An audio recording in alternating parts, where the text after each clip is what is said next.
जय हिंद मित्रांनो असे प्रश्न आपल्याला बऱ्याच वेळेस परीक्षेमध्ये विचारतात. ठीक आहे. आता ह्या प्रश्नाचा आपल्याला खूप जास्त वेळ लागू शकतो. आता बघा, बेसिक पासून पण महत्वाचं आहे आणि शॉर्टकट सुद्धा महत्वाचं आहे. जसा प्रश्न तसंच सोल्युशन. ठीक आहे. बघा, आता प्रश्नामध्ये आज सांगितलेलं आहे. प्रश्नामध्ये अगोदर समजून घ्या काय सांगितलं. बघा, एक संख्या आहे एक्स नावाची. त्याला काय म्हणतात, हिच्या 50% मधून, म्हणजे ही जी संख्या आहे हिच्या 50% मधून जर 50 वजा केले तर 50 उरतात, असं आपल्याला सांगितलेलं आहे.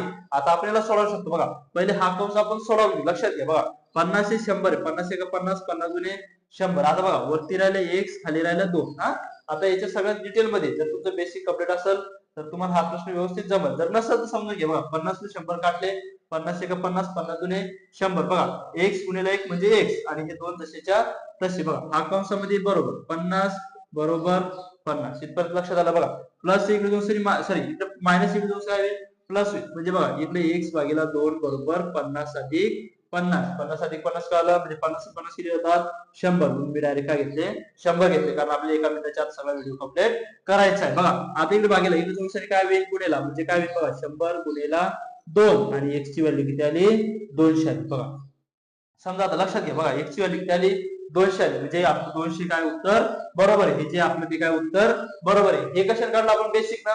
आता शॉर्ट पद्धतीने समजा. बघा, आता हे जे प्रश्न दिलाय, आता ह्या चारीपैकी आपलं वेगळं उत्तर आहे का, तर नाही. आपल्याला काय सांगितलं, एका संख्या एक संख्या आहे, त्या 50% मधून जर 50 काढले तर 50 उरतात. मग बघा, 50 चे 50% किती होतात लक्षात घ्या. पहिले जर कोणत्या संख्येचे 50% काढायचे तर त्या संख्येचे अर्धे करायचे. बघा, 50 चे 50% होतात 25. 50 चे 25 50% किती होतात 25 होतात. बघा, मग जर मी 25 मधून जर बघा 50 चे 25% काढले आणि त्याच्यामधून जर 50 वजा केले तर माझं उत्तर येत नाही, कारण 25 मधून 50 जर वजा केले तर -25 उरतात, म्हणजे उत्तर येत नाही. मग मी घेतले 100. लक्षात घ्या. बघा, आता इथे व्यवस्थित समजून सांगतो. बघा, 100 एक संख्या बरोबर, समजा ती संख्या धरली आपण 100.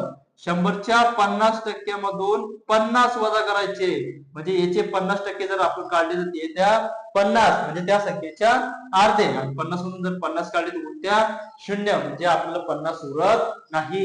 मग पुढे आलो, किती आहे 200. 200 चे 50% किती होईल 100, आणि 100 मधून जर आपण 50 काढले तर उत्तर किती येतं 50 येतं. उत्तर किती येतं 50 येतं. आपलं हे उत्तर काय बरोबर आहे. ठीक आहे. चला,